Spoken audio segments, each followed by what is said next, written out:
Hey everybody, and welcome to Volume 7 of the One Piece Book Club Egghead Podcast. You know the drill by now. Folks, could it be a whole bonus episode this week, Eggy? We're doing 2 episodes per week now? This early? Oh my goodness. I gotta call that some polished silver because that's real treasure in my eyes, and I ain't talking about stuck on a rock treasure. This is 2 giant pearl shields on either side of your face bashing you. You know, 2 giant podcasts in 1 week. Bam, bam, bam. We're gonna light these folks on fire. This reminds me of a game I actually played recently, Kingdom of Lizard or something on Steam. It's complete shovelware. There's like 50 renditions of this game. But you're a Slavic man, and you club people to death with your giant balls. So you just like, and it's like one ball coming from each side, and it goes, Slavic ball crush attack. And then it kills the lizard. So is a frog a lizard? Could this be like a ball frog sort of game? Well, I think scientifically speaking, I think there's definitely a connection there. I also played a game called Frog Fractions, where I committed what you might call a January 6th against the government of Mars Moths as a illegal frogason who flew to their planet from through like a time warp. It seems like a pretty insane game. I guess like JonTron or somebody played it back in the day. It was pretty well known. I'd owned it for 3 years, and I played it once 3 years ago and completely forgot about it, but I came back to it because I love frog games. Anyways. Well, you better invest your time training up in One Piece Grand Battle for PS2 because our gauntlet is upcoming. We're going to fight every possible character combination. See who the real gamer is. We played some Dragon Ball Z games together in the past. Complete bullshit, horse shit, dog shit, every animal shit combined. Eggy clearly grew up with some fucking rambunctious cousins or some bullshit who made him really good at these fucking Dragon Ball games. Excuse me that I only started playing them recently and that they're bullshit. They suck and they're stupid, and One Piece Grand Battle for PS2 perfected the formula. And everybody in the One Piece community, they complain. They say there's no good One Piece games. Go fuck yourselves. Go play One Piece Grand Battle for PS2. It's just fine.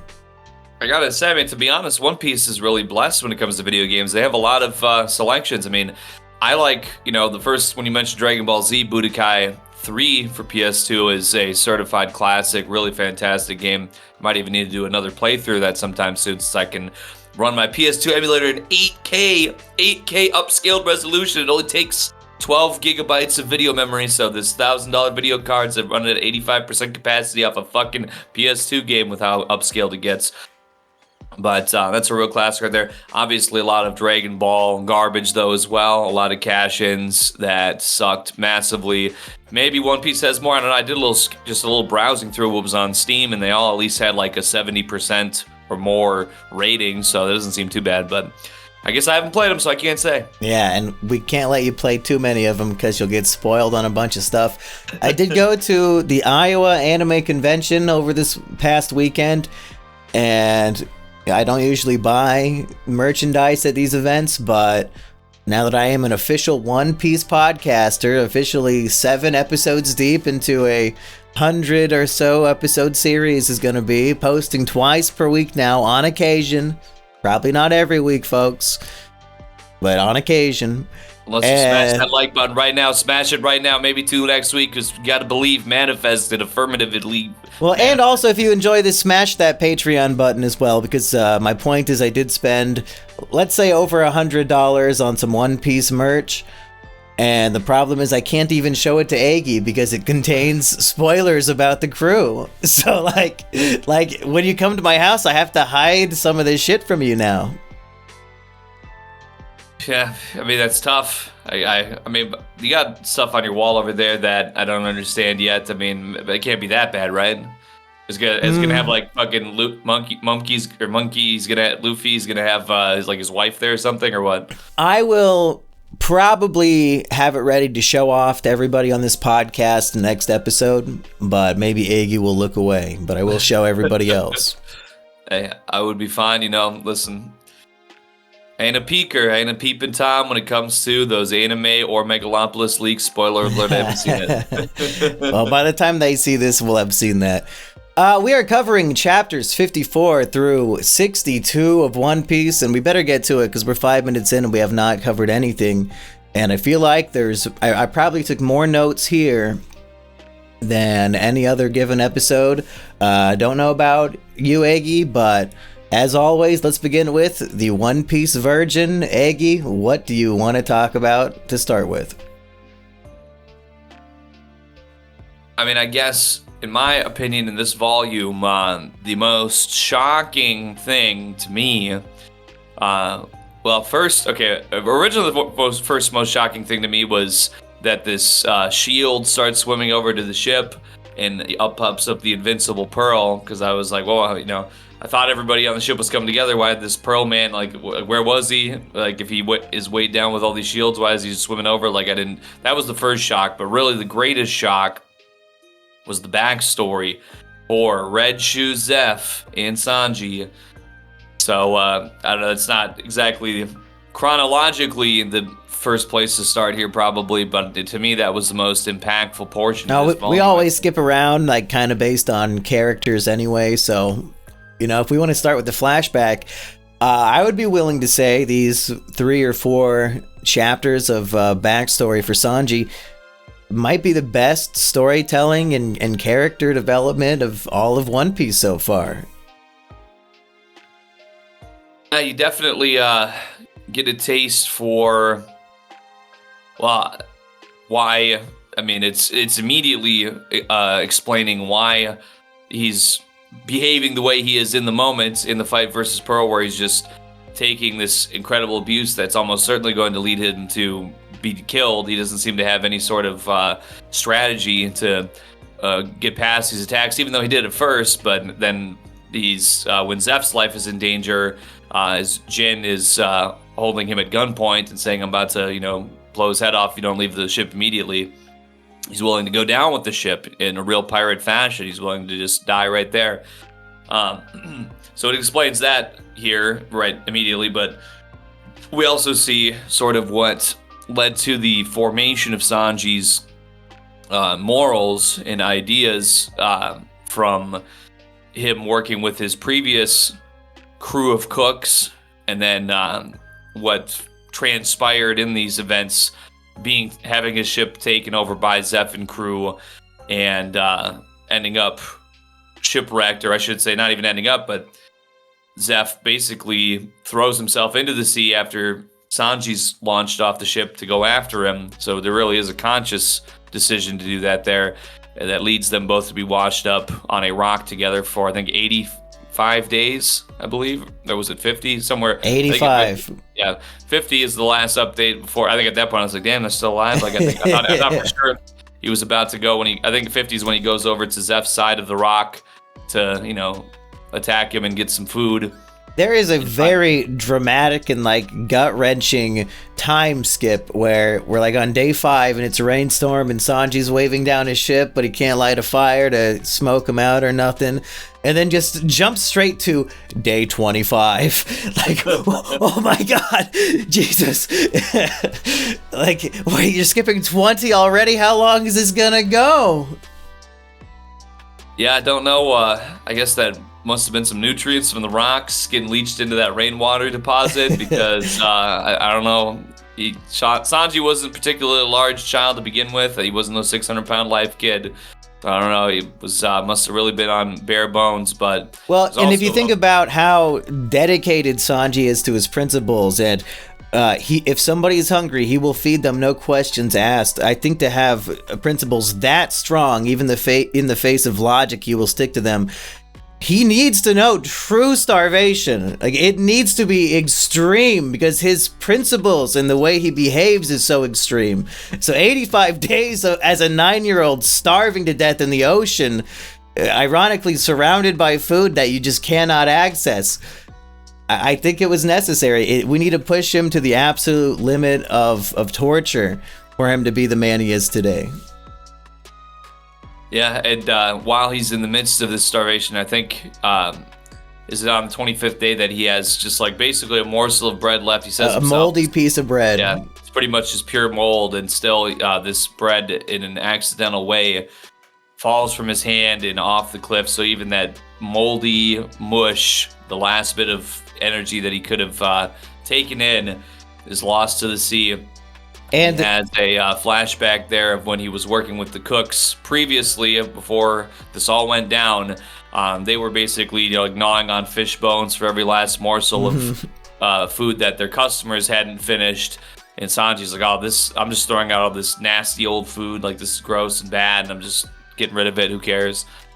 But then he sees the truth is revealed between the welled tears in his eyes of what it really means to be a sea dog. And I think it was even his memory of wasting food in the past and regretting it.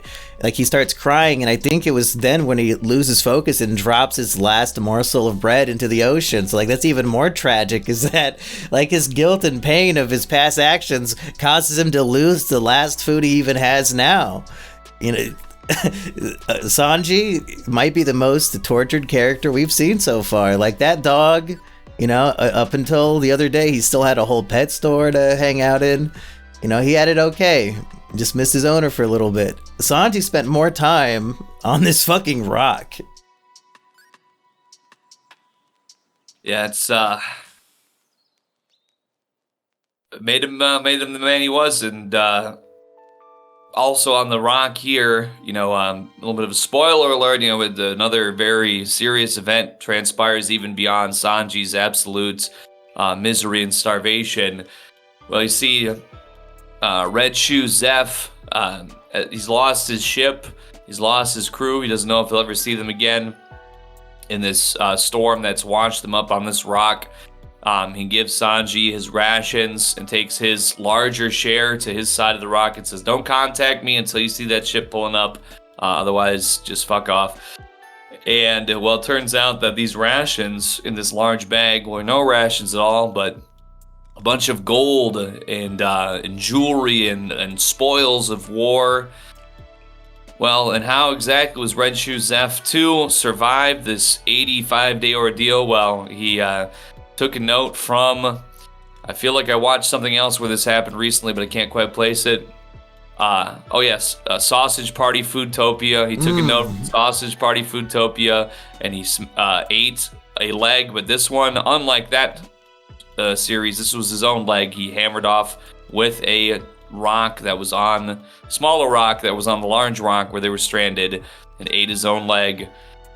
Unlike Foodtopia, where he ate somebody else's leg. But you're saying Ichiro Oda is so shameless, he'll steal story elements from anything. Even Seth Rogen's cartoon that won't come out for another 28 years, he'll steal from. He must have had a vision. He said, what's the most superior form of entertainment that will ever exist? Even greater than One Piece. Then he saw a bold cut 3D Unity asset man from Foodtopia eating a leg and just not actually being shown eating it, just like putting it up to his face and making chewing noises. Oh, it's real. Now, Eggy, at the end of chapter 57, so before there's any real big time skip and they're just establishing, okay, I'll be on this side of the rock, you're on this side.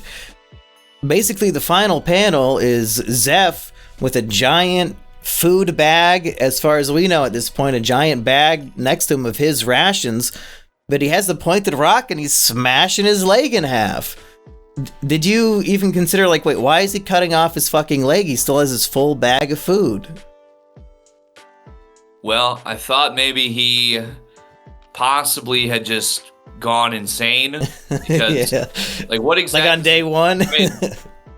I get, like, I understand it, he's like, oh, this, as they're on the ship, and as Sanji is basically kind of blown away. I think it was like a storm going on. I kind of, like, the panel, I'd have to, like, look at it a little bit closer, but it's kind of, it was like a big wave knocked Sanji off the cruise ship. And this was right after Zeph had just, basically brutally kicked a young Sanji. Surprising that it didn't instantly kill him, because of how the reputation of Zeph's kicks are to be so incredibly powerful and lethal. Maybe he's not the type of fool to hunt a bunny with a cannonball, He's holding back on the child. That would probably be the right thing to do, but, with piracy, you never can be too sure. You got some Don Creeks out here that are just down for anything. Well, we do get to see, as ruthless as Zeph may be, right now he's robbing innocent people on a cruise ship. But when one of his crew members, and Zeph is the pirate of the cook, I wrote it down. So the pirate cooks with Captain Red Shoes Zeph. One of his crewmen steals food, and Zeph beats the fuck out of him. Says, "Hey, that's the one rule. Just take their gold and treasure, whatever the fuck, but never touch their food." So he's not a heartless bastard like Don Krieg. And I guess he'll only halfway brutalize a child. He has, Medea energy to him. Like a lovable character who beats the shit out of children on the regular. But his second series of attacks was probably very much holding back after Sanji said, while biting on Zeph's ankle, "I'm gonna find the all blue. I can't die at a place like this, you motherfucking pirates." Sanji's pulling out knives and slashing them up. Embodying Zoro before he even met him. And talking with something in his mouth like Zoro does, as he's biting down on Zeph. Lots of Zoro energy coming off of Sanji. Yeah, I guess he really fits the archetype here of I can't die without realizing my dream. And I guess his dream here, as you mentioned, is that he says that he wants to see the all blue, which... I guess, from my understanding, I don't believe that in this year on the Grand Line that Zeph and his crew had yet even seen the All Blue, but they or Zeph at least, he had a strong belief that it did exist. His crew, I don't think, was quite as strongly believing it as he was, but he said... Look, they point and laugh at Sanji when he brings it up. Right. They have no belief at all. But Zeph, I guess he's a dreamer, just like the kid. He believes in it. So that might have been what caused it. Maybe not even, maybe it was truly not, well, all right. Insanity was maybe my first thought. I'm like, okay, he's jumping off the ship after a kid, like his whole crew and like everything's there. He's just going off the ship after this kid, having some kind of internal conflict. But I guess, his internal pattern was right on track because Sanji had more belief in the All Blue than the entire pirate crew. And if he had to, he eventually mentions this, but the wild and completely out of left field action of severing his own leg was a way of sorts for him to resign his life of piracy and just move forward with becoming this great pirate chef or fighting cook, whatever you might want to say, or the leader of them in any case. And he could still continue, maybe one day, his discovery or maybe just being witness to the uncovering or information of the All Blue without needing to maintain these ways with a crew that did not believe in it, even though that this was his dream. Now, I have a lot I want to unpack from everything you just said, so hopefully I don't forget any of these, but let's start with, what is your understanding of what the All Blue is, based on what we read?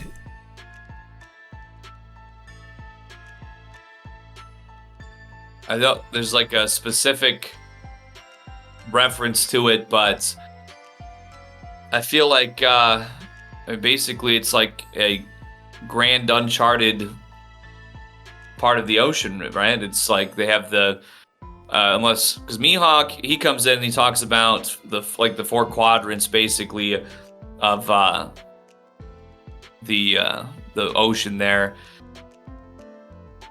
To be honest, I forget exactly what they how exactly they referenced it there, but in the chapter. So here's one way to think about it. So we have the four blues: north, south, east, and west. Yeah. And it's sort of like the different regions of Pokemon, where, in Hoenn you can only get this kind, Kanto you can only get this kind of Pokemon. So, 4 different places here. The All Blue is this mythical ocean that nobody knows where it is, but evidently all of the Pokemon can be found there. All of them. So that's the idea. Could such a place exist? Will we ever get a Pokemon game that has every Pokemon in one, Eggy? Like, the All Blue doesn't even exist for us. That's true. I mean, it would almost have to be exist in some kind of like alternate dimension, I guess, because I mean that'd be the first thing that comes to mind for me is like there has to be some kind of It's error some sort of in ocean time. where all of the different types of fish from the four blues just all exist in harmony together.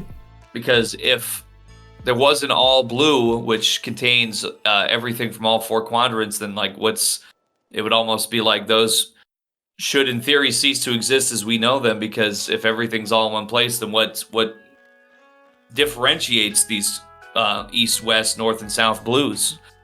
If it's just it's be like Well, the north it all blue. it's the east red all line, blue. so just a huge equator of mountain, and then the grand line and an equator going the other way. So, kind of hard to stop the four oceans from existing with those in the way.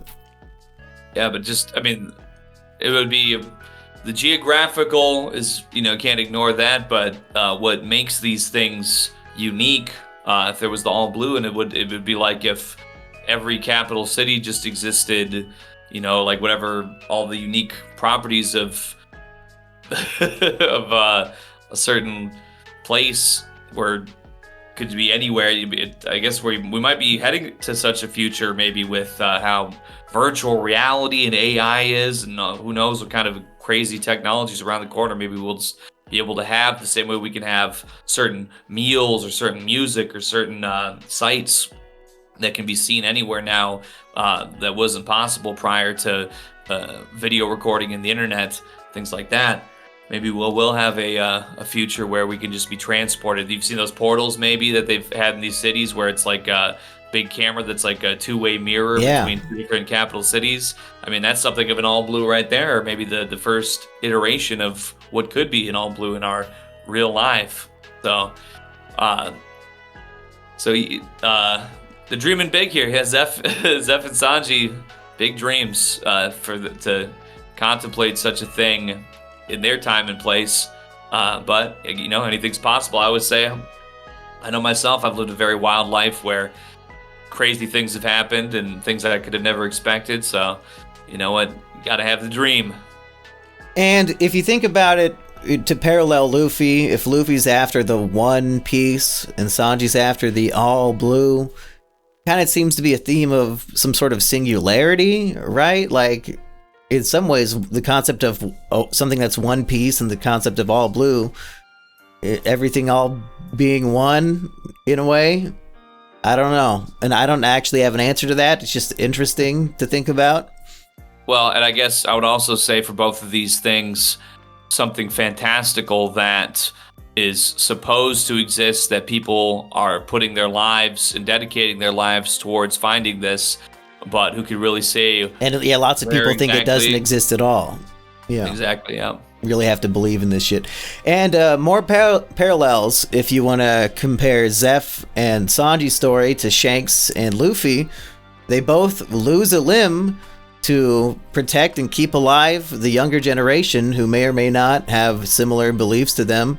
So, in the same way that Shanks sacrificed an arm for Luffy, Zeph literally had to eat his own leg so Sanji would have some food. And even that barely kept Sanji going for the 85 days.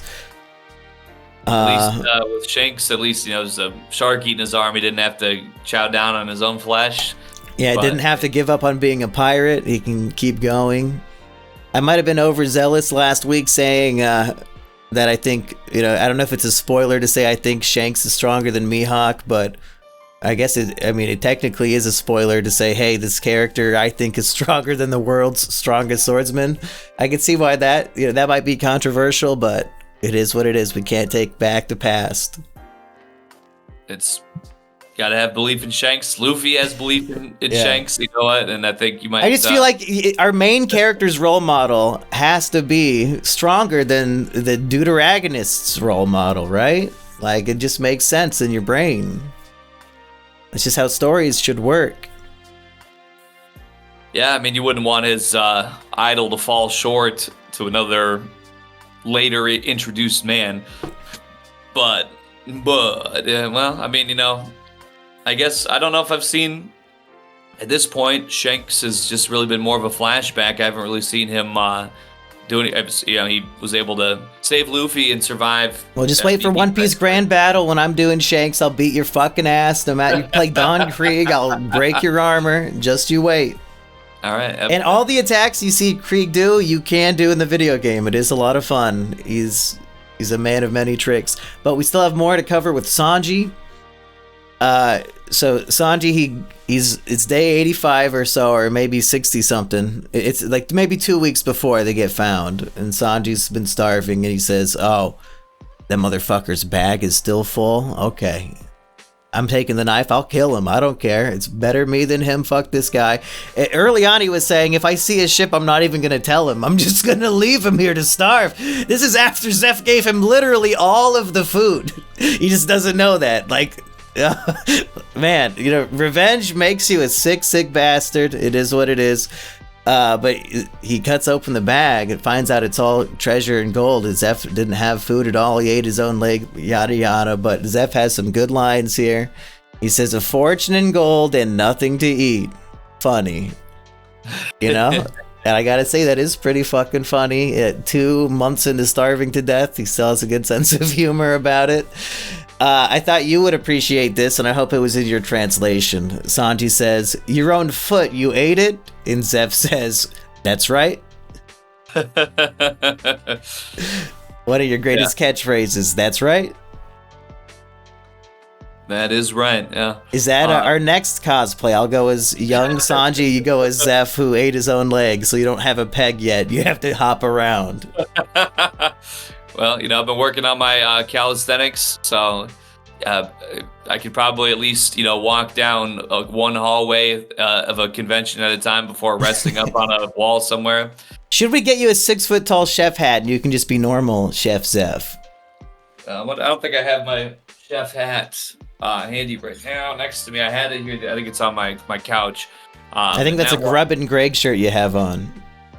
Oh, that it is. Yes, yeah. That hat about this tall, so maybe about like 2 feet. Not even close. Yeah, if we get a 6-foot-tall chef hat, it needs like some starch or something in it, because when I wear it, it stands tall, but my large cranium generates so much heat that basically it like gets captured in the body of the chef hat and starts like falling over and deflating. Gets like heated up, like if you put an iron on it, how it would get flexible. So I'd have to starch that thing up. And also, Zeph teaches us a very valuable lesson here for all my fellow hoarders and preppers. You know what? A bag of gold is good, but make sure you have some water treating tablets and a lot of weaponry first and foremost, because you can't eat gold. So yes. So what do you think of Zeph's grand plan after starving to death on this rock? He says, "In all my years as a pirate, I've been through a lot of tough spots where there was nothing to eat. And every time I thought, if only there was a restaurant smack in the middle of the ocean." And, suddenly everything we've read in the arc up to this point is presented in a whole new context. And, now I want them to save this ship. Like, I suddenly understand the whole thing. And I want Sanji to save Zeph so badly. And I love how Oda trusts us to be patient. And even if we don't understand why we should care about something, trust that eventually he'll give us a reason to, and that we doesn't need to be exactly told in the most dramatic order. Well, it's interesting to me, I guess, because as someone who grew up, I grew up as a child. I lived on a riverbank. I've been very close to the water my entire life, and I also grew up in a economic situation where food was not always guaranteed. I think even before reaching this or anything, just like the hints, the inclinations that from basically the very beginning, first chapter where the Bharati was introduced at all, I felt like this is almost where I expected it to end up without me knowing that. It was almost like a sixth sense, a subconscious thing that I could just feel a connection to the line here. But what I found interesting was that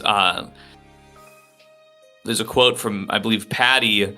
He says that prior to working on the Bharati, that him and Carne, I believe, Patty and Carne, the only two chefs who can actually put up a fight, that they had been cooking for 10 years previously and worked at 300 restaurants.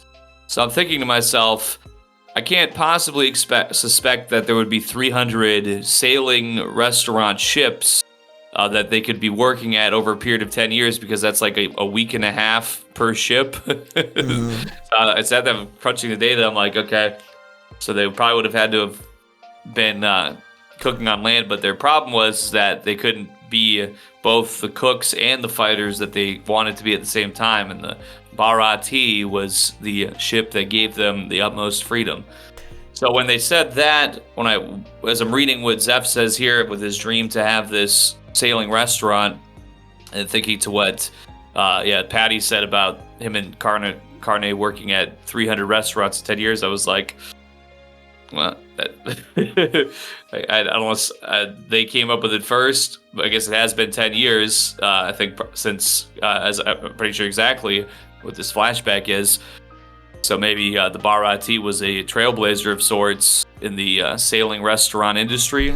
Yeah, I think Zeph has a line, and I didn't write it down, but I remember mostly he says, like, I'm the man who's perfectly fit to do this, because if it's in the middle of nowhere, it's going to get a lot of tough pirate clientele, so we need a super tough pirate to be at the head of it. So he's like the rare, ultra good chef and strong fighter, even without his best leg. And Carne and Patty, they were loners who didn't fit in at 300 places, but this is the one place, you could say, where they fit. And that's a theme of One Piece big time, is the odd piece finding its place. Yeah, so all this is very, it really reinforces when you're reading the as you were saying, kind of just as the flashback comes to a close, you're back in this fight here with Pearl v Sanji. Zeph is on the ground at gunpoint still with Jin. Luffy's kind of he's not fighting Don Krieg yet, but he's there. He's trying his best, but he keeps getting like shot back because the dude's a fucking coward. He wants to shoot projectiles at him. Yeah, those like big swirly barber pole missile things. One gets right through his leg, or through his thigh rather, the back of his thigh. That looked pretty painful, but he doesn't seem to slow him down in his eagerness to fight Don Krieg. But when you get dropped back into this environment out of the flashback there, yeah, you're definitely like really emotionally charged to the situation, and it's like smelling salts. You're just really like brought to attention, and you're ready to see these Kriegians get exactly what they deserve. Yes. My boys step up out there. Come on, let's go. We got to handle this business. Let's get it. Yeah, that is, for me, and I might have said this less coherently earlier, but the real magic of One Piece is when we come back from a flashback like this with a whole new context on everybody involved in the battle, and yeah, it's like some sort of filter has been removed from my eyes, and I can see everything that's happening way more clearly than before the flashback, and it's like the new context makes everything so much richer, and this happens arc after arc after arc, and this is just the beginning. Are we opening it up to general other things now beyond the flashback? Because I got some questions for you. Yeah, go ahead. Did you think at any point we would have an entire arc that has no Nami, no Zoro, no Usopp, but a complete Richie the Lion storyline? I can't say that I did. When the panel comes up, was that chapter 60? I can't remember, 59 or 60, where as Kabaji and Moji, they say R.I.P. Buggy's definitely not. They have a funeral for him. After the first, I think 54, Buggy is hanging out with his gal pal and eating good in the neighborhood. He's being wined and dined, and they form a pirate alliance. I like that. So, yeah, Kabaji and Moji, they get the rest of the crew together, like, oh, it's over with. He's never coming back. He's definitely dead. So it's time for us to see which one of us second in commands is going to be your new captain. So they battle for in excess of 12 hours. And I want to say, I think this is bullshit. Based on what we know of these characters, Kabaji, he should have this easily because Moji, his main thing was he can control this giant lion. Kabaji uses the lion as a shield at one point, so he should be way power scaled above the lion tamer. I don't know, does Moji actually fight anybody? Doesn't Luffy just beat his ass? Like, what the fuck strength does he have? Kabaji fought Zoro and got some good hits on him. Like, he should be way above Moji. Well, I mean, there's throughout history, there's been a place for cavalry. There's been a place for animal. I think is the term animal husbandry. It sounds weird when you say it, but isn't that like I think that's when you jerk off an animal and collect its delicious cum. Well, I certainly hope he's not doing that. So animal husbandry, the science of breeding and caring for farm animals. So these aren't exactly farm animals, I guess. They're wild animals. I don't know if he's breeding the lion. I hope fucking not. Well, I say that to say, let's say if he was the de facto, Kabaji dies or something, and he's the de facto leader. It seems to be specifically for domesticated animals for agricultural purposes, but I'm sure there's probably something in the same vein where you could say, you're breeding like with dogs. They breed them for athletic purposes or whatever for these competitions for dog races. He could maybe have some sort of division, and I mean like not division, but like a separate segment of his troops that are animal or beast masters and things of that nature. If you kind of dig what I'm saying here.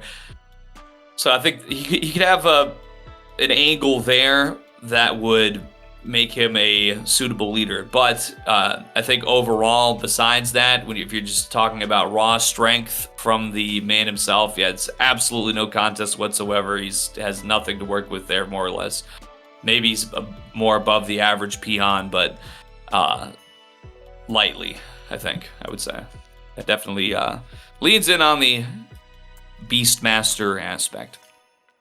Yeah, and like you said, they fight for 12 full hours, and everybody else is taking a nap, and we see Richie the lion, he's dreaming, literally dreaming, and we can see a dream bubble of, he's the captain. You know what? This lion literally dreams of being the captain of the crew, so he sleepwalks, interferes with the pirate captain duel, and just while they're both weak after 12 hours, knocks them both out. And he's declared the winner. Seems like bullshit to me, but who's going to argue with the lion? I don't think anybody else on the crew could stand up to Richie at this point. And maybe we could even say here something of a, I guess, well, it's not quite a parallel, it'd be quite a stretch, but we, with Don Krieg boarding the Barati, he's in a very weakened state. He gets his one bite of rice, and he's suddenly got the strength to, to handle anybody without any care. The lion, quote unquote, sleepwalking. He sees his master, basically his superiors in general. They have weakened themselves in some sort of silly, futile competition for greatness. I think really Richie probably just saw his in. He was waiting to, liberate perhaps from beast enslavement. He said, "Oh, look at these fucking stupid humans. I'm asleep or something. I'm asleep. I can't." You think it was a conscious coup d'etat? I'm thinking that there's something to that. Yeah, because he wasn't sleeping for 12 hours. So, I mean, he knew at some point that he was witnessing the weakening of both of the most power, the next level of power above him. They're both weakening each other.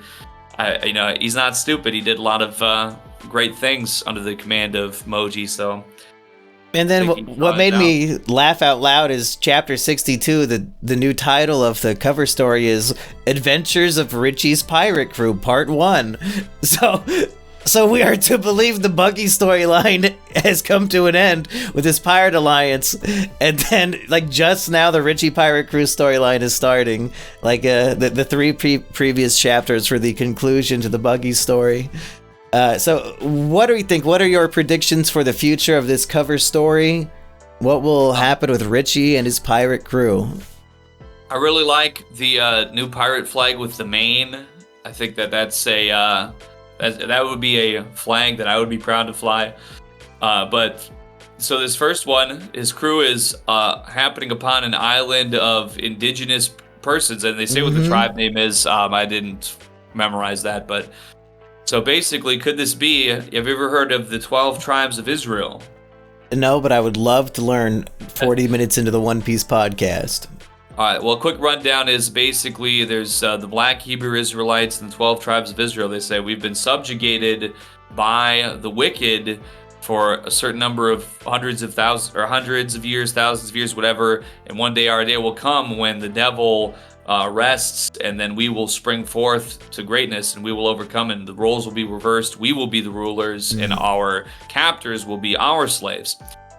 So when I see Richie standing above this group of indigenous humans with their weaponry, that's what comes to mind for me, is that he was literally enslaved by Moji to be his person, or his personal army, or whatever you want to say. Is there's definitely a word here. Anyway, so he's doing the fighting for Moji. Moji reaps the rewards. Now he has overcome Moji. He's superior to Moji. He's superior to these humans, and the humans will now bow to Richie. I'm thinking it's real. There may or may not be a problematic / based interpretation of the overall One Piece story that may or may not reflect that Oda is well versed in everything you're talking about, Eggy. So you might be correct. I'm not going to shoot any of those ideas down. If Mary Joyce is Israel, then who is Gold Roger? That's all I'm going to ask, folks. I'm just asking questions. You tell me. Is it a coincidence that if you look up Oda's family, they were military men? Who were they allied with back in the 40s is my question. And do they impart some wisdom down to their grandson / son, Ichiro Oda? Who can say? We're just, we'll get to that in about maybe 40, 50 volumes. I could explain all this to Eggy maybe a little bit. Well, who knows? I'll have to keep that in mind. Maybe there's a very desert-like area, some called Godland, and the people who live there were forced out so that, chosen people of some kind could set up camp and build their little paradise in the desert. And everybody has to give them money in the whole world. Everybody. Everybody does. Is that what One Piece is about? What? Well, I've never heard of anything like this existing in any universe, so I don't know. This would be something totally new to blow my mind that existed somewhere. I think ChatGPT might lie to me because I Googled, are mushrooms considered fruit in Japan? Google said no. So when I Google what career did Ichiro Oda's dad have, and it says military, like Marine, that might be made up. Is that ChatGPT, or is it the Google AI overview? The Google AI overview said that it's not, but I still believe that in some contexts, in some regions of Japan, a mushroom is considered a fruit. It has to be true somewhere in some way. I would not spread misinformation on my One Piece podcast. Well, a fruit is by definition, it's born of a plant, right? So I don't think that there's any naturally occurring fungi that are born of like a seeded or root. Eggy, don't argue with me about it, okay? I'm telling Japan is full of wacky people with wacky beliefs. You're gonna have to take it up with them. They're the ones who consider mushrooms to be a fruit. And I'm sure that the comment section that hasn't come out yet agrees with me. Well, I look forward to being proven wrong. If Bill Gates can, make steaks out of a 3D printer, there's a whole lot going on we could work with. So, You know what? I still stand by the fact Django ate a devil fruit. I don't care. I'm right. We'll see that comment section when it comes. Can't wait. So your predictions for the future of Richie then. We went on a little diatribe about Israel and problematic reading of One Piece, but what's the prediction for the future? Well, if I want to go really far in the future, I have to imagine that eventually Richie finds the One Piece. The Richie Pirates. Well, that would be funny because, like, who's gonna believe a line? He's gonna get it, and he's a stupid animal, so he's just like, okay. You don't think he can talk like Scooby-Doo?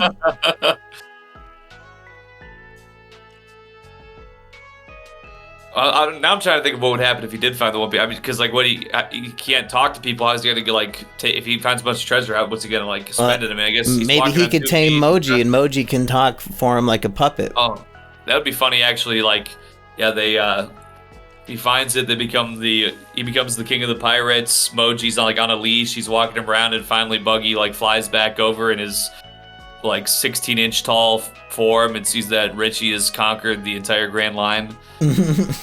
Yeah. We have Krieg. He was pretending to be a Marine and doing things like that. He was using this sort of sneakiness to his advantage, and he was able to get pretty far with that. So Richie pretends to be just a domesticated house cat or something. All of a sudden, boom, the crew comes behind him and they take over. Maybe that could really be something.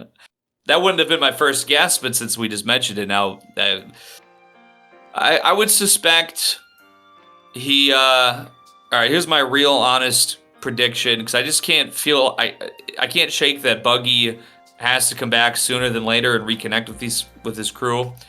I think Richie's gonna find success.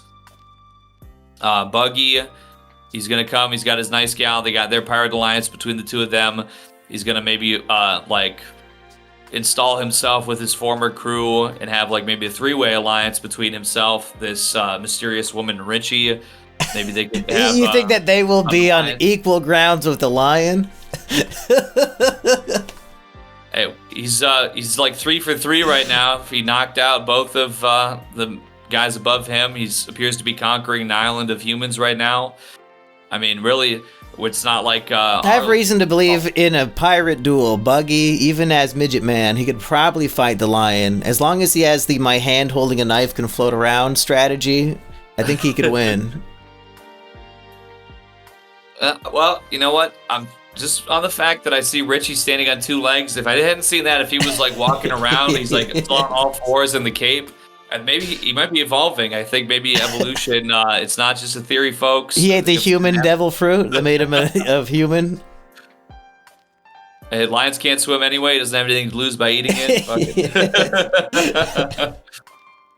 Okay, so we covered the backstory of Sanji and Richie. We covered Richie for about 15 minutes, I think. He's worth it. We talked about Richie the Lion's story more than I think the One Piece Virgin podcast with that fucking big boobs chick that I complained about.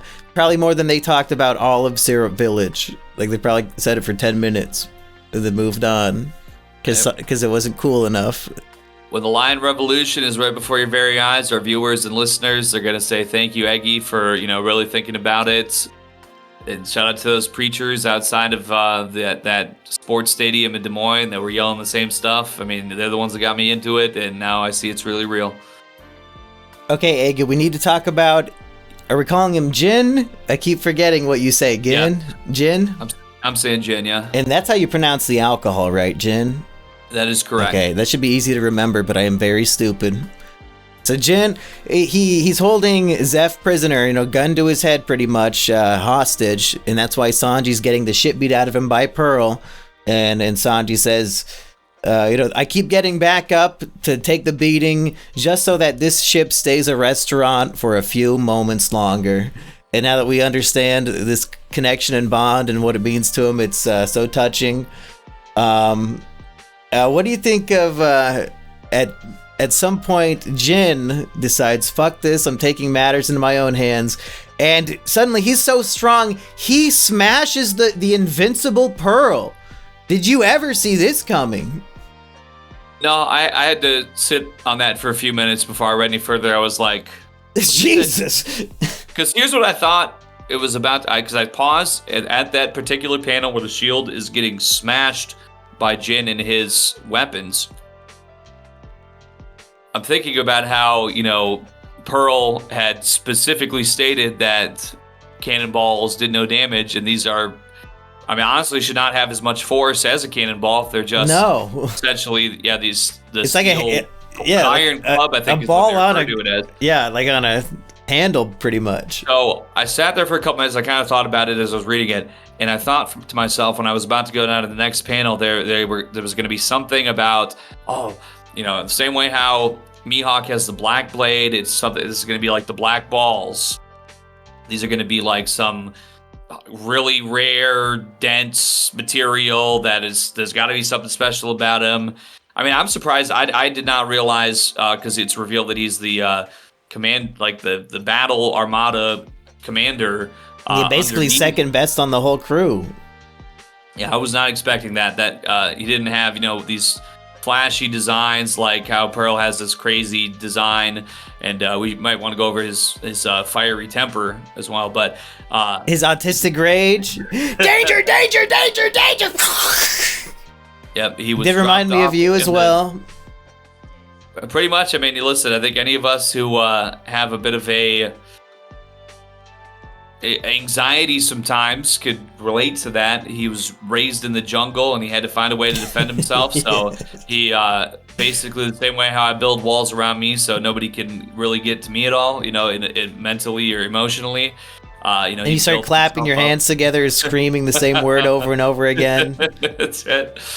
Coating himself in impenetrable armor so that nobody could lay a finger on him. And then, but Luffy gets, while he's goofing with Don Krieg, kind of going a little bit back and forth, he gets knocked into the back of Pearl's head. Pearl bumps his face into his own armor and gets a bloody nose. And that's where it all starts.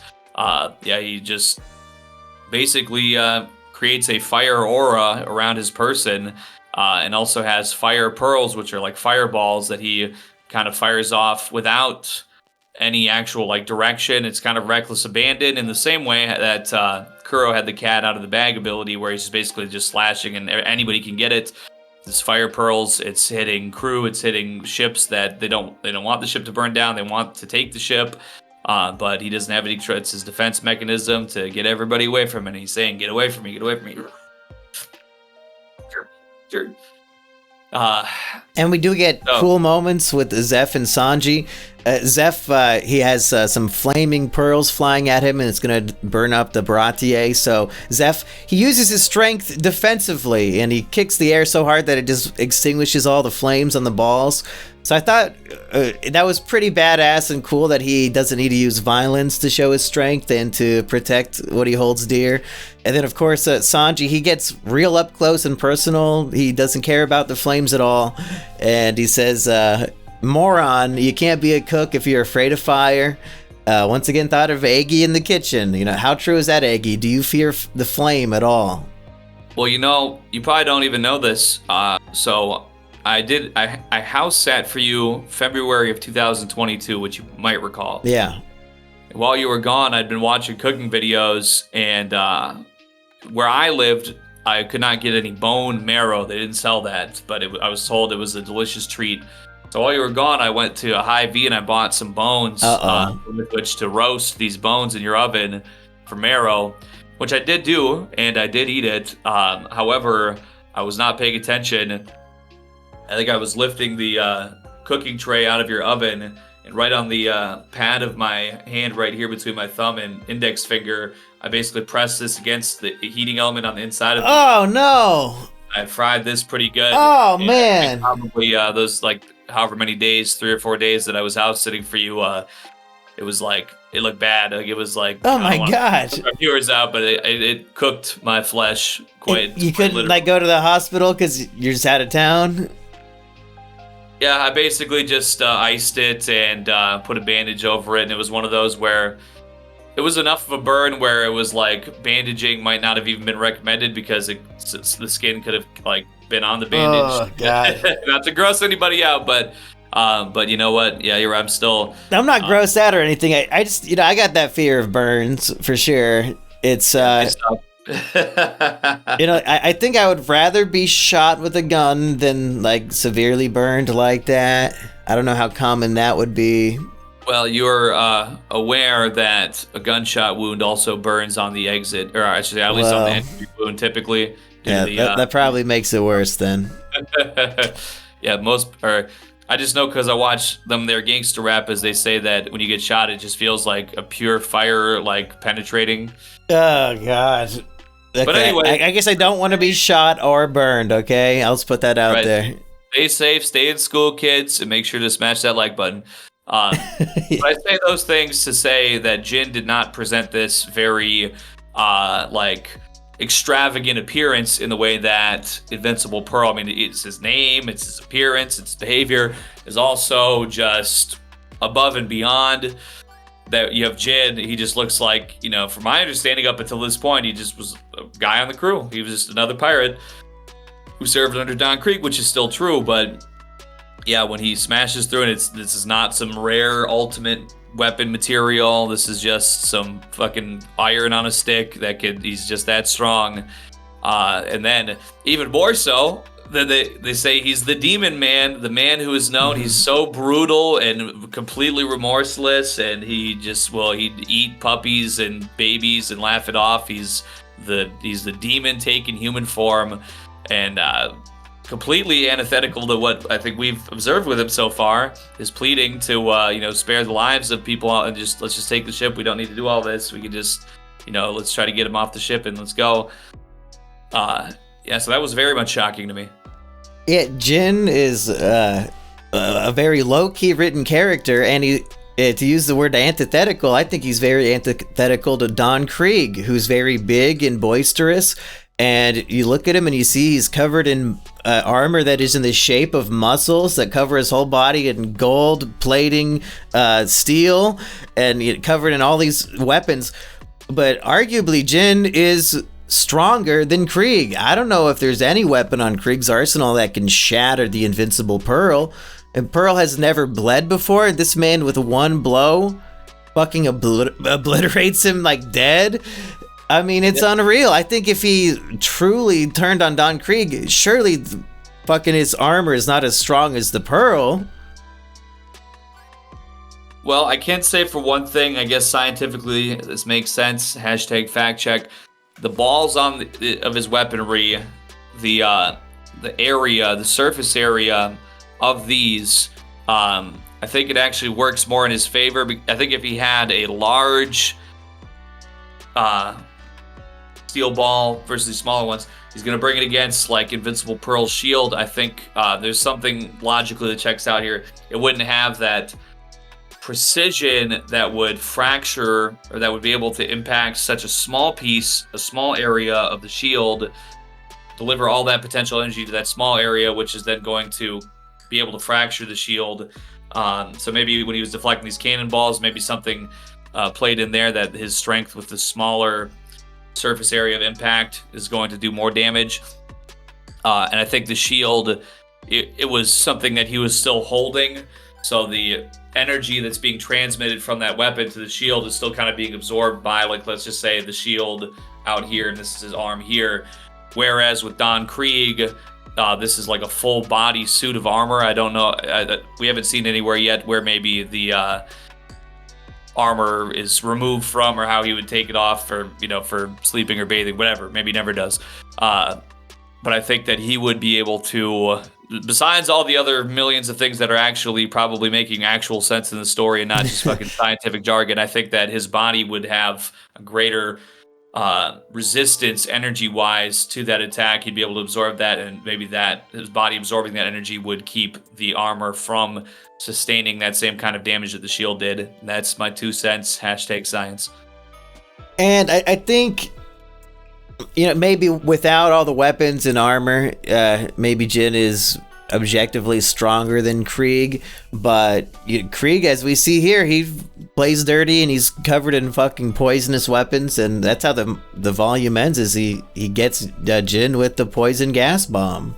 and it looks like he's pretty much fucked. There's a lot of throwing gas masks back and forth, and Luffy gets Jin's, and Jin forces Sanji to wear one and takes the gas himself. What do you think of all that?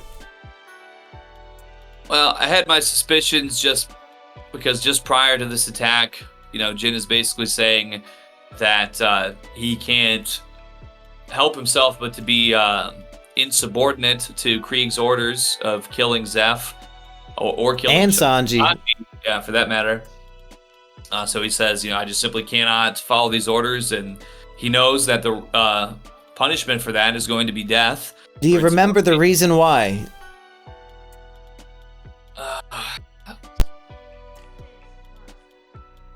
Because Sanji, and then by extension Zeph, it was the first true act of kindness that Jin had ever experienced. Nobody had ever given him this true selfless kindness the way that Sanji did when he gave him that meal. So he said this was the first time that anybody's ever treated me like this. No wonder why he's the demon man. He's gone, 25 some odd years? Nobody's ever treated him with kindness one time. And that's why we see his change of character might seem shocking, because we see him in the rarest moment of his life when we meet him. Like, somebody's treating him with kindness and he's weeping because he's never experienced it before.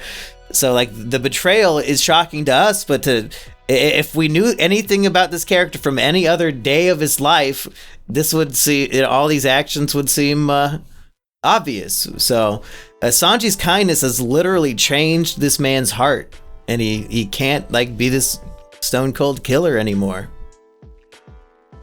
Yes, and as his final act of gratitude for this kindness, is he's facing down this massive blast of poisonous gas that is sure to kill. First, Luffy sees a couple of Krieg's pirates kind of floating in the water. They have their gas masks at the ready. He kind of reaches over like, oops, I need those. And they're like, oh shit, so they just dunk down into water instead. Luffy tosses the gas masks towards Jin and Sanji, and all of a sudden in the a panel or two after, he looks down and there's a gas mask next to him. So let me go ahead and take that. I immediately suspected at that point that, without even reading any further, that's exactly what had happened, that Jin had tossed the mask back to him. But him forcing Sanji to he's over the top of him and pushing down on the mask to keep Sanji from taking it off. Now that was some Kino. And a true act in the way that Sanji had presented an act of selflessness in saving somebody who should have been his enemy. The favor was returned to him, and even greater. Is there anything else from the main story here before I move on to some of the extracurricular things? I think we've covered everything I could think of for Volume 7. Okay. We did forget to mention last volume that while fighting Mihawk, Zoro actually shatters and destroys 2 of his swords. Like, the only one that remains is the one he had gifted from his dead girlfriend. That's true. I guess we did forget to mention that. Yeah. This volume, we get a popularity poll, the first ever popularity poll, and I have the results for the top 10. I thought we would go through them and see just how retarded the children of Japan were in 1998, I think. Number 1, Luffy. I agree with that. I think that's a good spot for Luffy. Number 1 best character of One Piece, Eggy. I would be surprised if it was somebody else. So I should not spoil if it stays Luffy forever? I would be surprised, I guess, if it's ever anybody else. Number 2, Zoro. Do we think Zoro will always be number 2? I'm going to say probably not. Whoa! Real Zoro hater, Eggy. Well, I'm just saying Luffy is, he's going to be the king of the pirates. There's got to be. I'm just saying. I think that's how I feel. I don't think Zoro has number 2 for life power. And that's just how I feel. But without knowing, that would be my first guess that there's got to be somebody bigger coming on. Number 3, despite only appearing in, I believe, 1 chapter and then a little bit of flashback with Buggy, we have Shanks, number 3. He's the man who put the fire in Luffy's belly. So he leaves a lasting impact on the story, I guess. We haven't seen him in like 50 chapters, pretty much. I will say I was surprised to see him placing that high in that poll, though. So, but more power to him. I can't wait to when he eventually makes his return, which I imagine he will, and bask in his popularity. Number 4 is Sanji, and 5 is Nami, and I imagine that the popularity poll went out like at a point in the story where maybe Sanji's backstory is airing and people are really getting attached to him. Meanwhile, Nami has betrayed the crew and stolen shit, so people are probably certified Nami haters at that time. So I can see how a brand new character like Sanji has skyrocketed to 4 over Nami.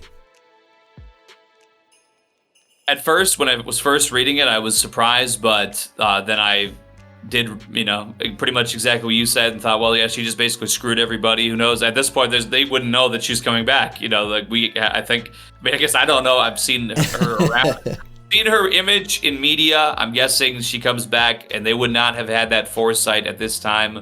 So, frankly, when I thought about that, I could have thought she could have been lower, but yeah. The most shocking for me was number 6, Ben Beckman. Now, here's a character who actually has only been a one-hit wonder. He's only been in one fucking chapter, as far as I know.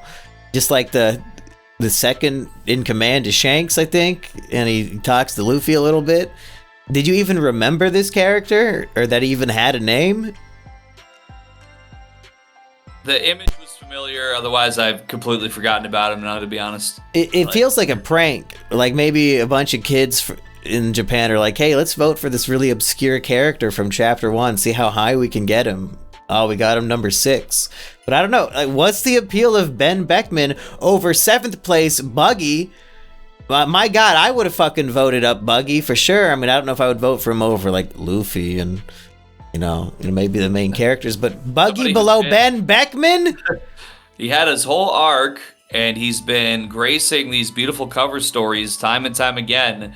Yeah, it must have been some kind of fluke, or maybe Shanks, was there an upturn in piracy in the late 1990s in Japan? Maybe Shanks created a whole generation of Luffys and a whole generation of Ben Beckmans, second in command to these Luffys. You gotta have a first mate for your ship. Was there to even know about Ben Beckman's character to vote for him? And then Usopp is 8th, Kuro 9th, and Kuina 10th. I mean, my God. Wait, she was the proprietor of the bar from the romance song, right? Is it Kuina, Zoro's dead girlfriend? Oh, yeah. To be honest, I'd forgotten. I was like, when I first saw her, I was like, it looks like the girl that's Buggy's Pirate Alliance lady, but I don't think so. Okay, I need to fix this list because these Japanese kids, I'll say it again, they were retarded. Like, Kuro this high? Kuro shouldn't be on the top 10. Okay, replace him with at least Don Krieg. Kuina is whatever. Replace her with Chow Chow the dog. That's a better character. Ben Beckman should not be on the list. Jin is a great character. Like, I don't know how much they read when they were voting, but like, he's a more compelling character than most of the people here. I mean, it's just terrible. I would say Sanji might have done more for me than Shanks has so far. I'd have Sanji up in the top 3 for sure. Are there any characters we're missing, like a Gaimon? Surely he should be in the top 10. He's an all-time great character. I don't have the page in front of me at the moment, but I think it went up to like 61 characters in the bottom text. Yeah, I only wrote down the top 10 here. Yeah, I believe Gaimon is in there because like the ones that rounded out the popularity were like the animals from Gaimon's Island. So I imagine he had popular because they're there. That's like number 61. Yeah, more prank votes, unless Pig Lion is really somebody's favorite One Piece character, but whatever. They all tied for last. I don't know. Tied with 0. I don't know, but they were on there. I think it had basically every character that's existed. Yasop was in there. He was like 15 or 20 above. Deadbeat dad. Nobody should vote for him. That's right. Anything else from this volume at all, Eggy, before we move on and say, hey, tune back in a few days for a new episode?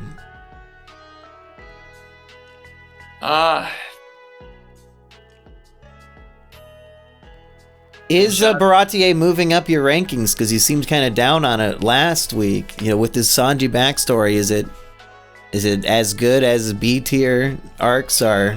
Is it moving up? Well, I think it's the way it's fleshing out, and we still got more to go. I think this one might be my premier A tier if it keeps its pace. And I did look ahead, and we will be finishing up this arc in the next volume. It takes up the vast majority of it, though. Yeah, I mean, it might just be the fact that it's going to have the most chapters. I'm not going to say that that's a direct correlation there, that would make it a more quality arc. But, I mean, hey, it's using these chapters wisely, so I'm not going to fault it for telling a great story. It's suffering from success. I can't wait to see what happens in the grand showdown between Luffy and Don Krieg. At least. Do you have any predictions? Although I can't imagine this week's predictions will be any different from last volumes. I don't know if the status quo has changed all that much. I gotta say, these projectiles that Don Krieg's throwing out, he's throwing out shurikens, he's throwing out pointed spears. These are the sorts of attacks that do actual real damage to Luffy. He's drawing blood on these attacks. I think that Luffy might, I'm sure that he's going to have the most difficult battle yet to chew on, which would make sense. But I think also in the same way that Luffy was ready to take the ship down to deter Krieg's crew, the ship might be in danger. Yeah, we forgot to talk about that. He was willing to sink the Baratier because it's like, this is stupid. You shouldn't die for this ship. Or I wrote down the quote, something. He's thinking back to Shanks and how you shouldn't throw your life away to pay them back for their sacrifice. Something like that. Yeah, so with these things being on the table, I think that it could certainly get very dicey. It could be very bad for some. I think Patty is canonically dead. You got whooped pretty good by Jin, as I recall. I believe he's bleeding. Or no, yeah, he was. So I mean, we could be losing some people. There could be some casualties suffered. I think it could get pretty dicey, but I do believe that Luffy will be victorious.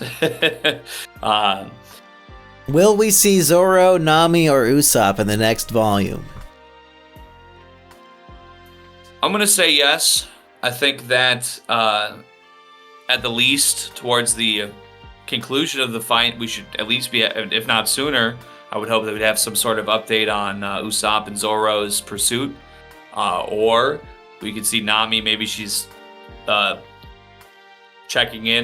into a port somewhere, and looking to do some trade with the things that she has, make some money. I would be surprised if there's nothing further in regards to that in the next chapter. I will bet that there is. And last, one other moment I wanted to bring up is Jin is holding Sanji down with his weapon, and Sanji spits his cigarette into Jin's eyes so that he can escape. I thought that was a pretty cool moment. Speaking of that, chapter 56, the cover art is Sanji riding what appears to be some sort of buffalo, and the buffalo is smoking a cigar.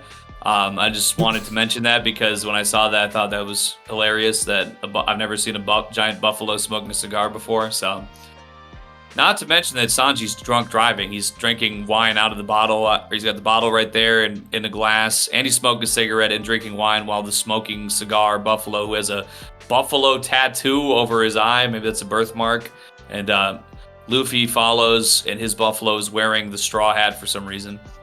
So I thought that was if I was going to pick one cover art image that I'd like to hang up in my living space so far, I think this one's taking the cake right now. But my Twitter banner photo is one of my favorite cover arts from One Piece, but I think it's full of characters you would not recognize. But I thought it was a cool one. I looked it up because I was almost. You can look it up. I mean, you don't know what you don't know, And he's drawing them in like a Japanese sort of style as opposed to how they're usually drawn. Maybe a certain character named Carrot appears in it. Who could say? Who could say which carrot? Okay. Well, there's this rabbit-looking person, so I guess, that it could be, but... That might be Onion. Is that Richie to the side there with a samurai sword? His hair's looking pretty good. Looking a little more, Jaguar-like, but... I have to look it up. I don't remember. It might be somebody else. Might be Pedro. Shout out to Pedro. This might be our longest episode yet, Eggy, and if we're doing 2 per week on occasion, maybe we shouldn't make them extremely long so people can't catch up. But it is what it is. Hopefully we covered everything nice and good for all you folks at home. Stay tuned, stay subscribed. Go to rumble.com/c/Eggy White. Is that correct, Eggy? That's right. This October, we're going to be doing spooky games. We're going to play basically all the classic hits. We got some more Outlast coming up, maybe the Outlast co-op trials, and more of that good stuff. So make sure to like and subscribe. Peace, people.